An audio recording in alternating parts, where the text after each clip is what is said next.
G'day and welcome to Queensland Farmer. Today's video isn't about fencing, however, we're just getting ready to move some cattle into this paddock and we've come along just to check the fences to make sure that everything's fine, and clearly everything isn't fine here. We've broken a wire, so we need to fix this before we can move the cattle into here. What today's video is about is how we can turn a sour pasture into something that the cows can use.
Okay, so that's just a quick repair. You never get to play, well certainly I never get to play with barbed wire unless I end up cutting myself. So anyway, that's how it goes. Righto, now on to the project that we actually had planned for today. And before we go, I thought I'd just highlight some termites that have established a presence here on this post. Now obviously this is a problem. This is our outside fence that there goes into some wild bushland, which isn't ours. And when this sort of stuff happens, they eat away the timber supports.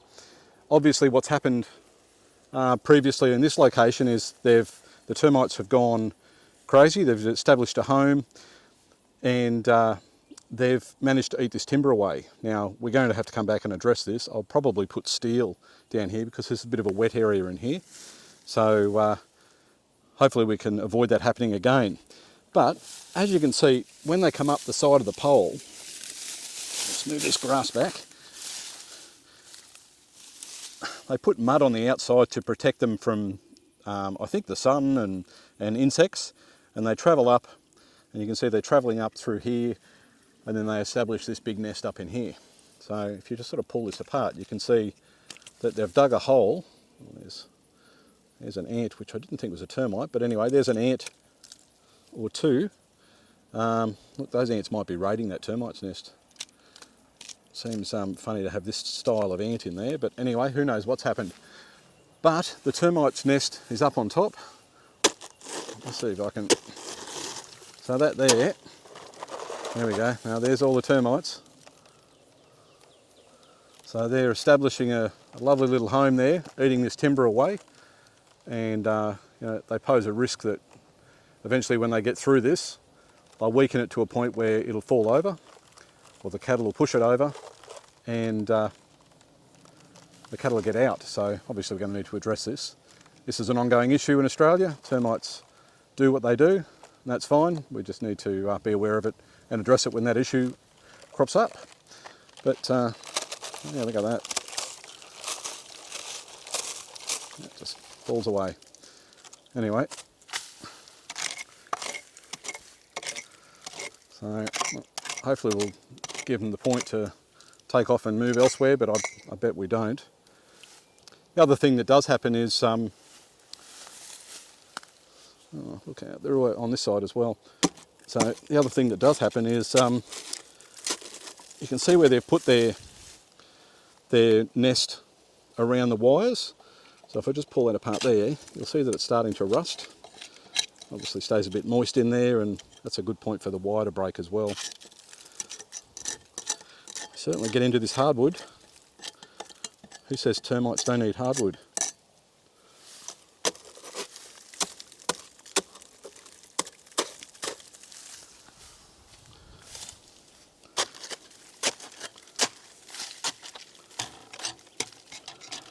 Anyway, so we'll now go off and do the thing we wanted to talk about, which was about that pasture. About 3 weeks ago, all of the grass in this paddock was about this high. I had a bit of an issue here that I hadn't really addressed, that we destocked in December last year. That was predominantly because the Bureau of Meteorology said that it was going to be dry. We thought we didn't really want to get caught. So we got rid of our cattle, and we just waited until we thought it was the right time to try and get some cattle back here. Now we've got the cattle, as you would have seen from previous videos, but this grass just kept growing and growing and growing. And look, it's all crapping on top. You can see that a lot of dry stuff. Cattle aren't going to eat this. They're just not interested in it. I've tried a few different things. I've put a bit of molasses in with it. They're not particularly interested. They'll eat a bit of it, but they won't wipe it out. I spoke to a few different people, and they gave advice on you could put, you can either slash it, you could set up some electric fences and force the cattle to stamp it down and eat what's there, use a bit of molasses to encourage them to eat dry matter. But we really don't have the time, or I personally don't have the time to go through and be putting electric fences up. I need to probably establish that with a bit more planning and a bit more time, but I don't have that time right now. So I decided to slash this paddock. It took me, it felt like forever. It was hours and hours and hours of slashing. Something that I enjoy doing, but obviously I have other things to do. But the results were that, rather than having grass up at 1.3 metres here, and it's a bit higher in other places, the grass is 3 weeks on, the grass is like this. So it's really helped open it up. It gets some good sunlight on that grass that's growing. We have had a little bit of rain, not much rain at all. We're about 10% of the long-term average for this area for this month. So the rain really hasn't been there yet. This is still growing okay. So I'm happy with that. The cattle aren't here until next week. They're in the paddock way down there, and we'll let them tromp in there for a week. It's quite a large paddock in there as well. And then we'll bring them back here, and then we're going to put them in here for a little while, and then we're going to run them up to the yards and put those orange ear tags in. You may have seen some cattle have, and that's to address the fact that we've got a few flies around at present, and those ear tags will keep the flies at bay. So that's sort of the plan. But like I say, we had some options to really intensively graze this, get more cattle in, or to slash it. We decided to slash it, and look, the results are pretty good. We'll see what happens over time. We'll see if this is the right way to do it.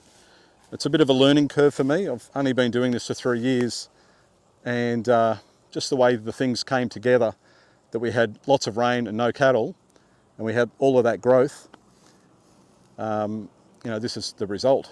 The other thing we could have done is burnt it out, and look, I'm not really one to burn paddocks out, so I was going to try and avoid that. It certainly would have cleaned it up pretty quickly. You can see that that would burn exceptionally well, but look, this time we've tried to do what we've done, and we'll see how it turns out. So any of those people out there that are really clever in grasses, if you can tell me what you think this grass is. It's been a bit of a mystery. I've spoken to a few different people. I've had everything from that it's a sage or it's bluegrass, and other people have just said they're not even sure what it is. But that's what it looks like.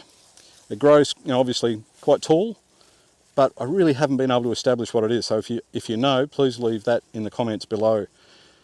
Failure to find out, or if I fail to find out what it is, I'll just need to take it into government department and get them to identify it.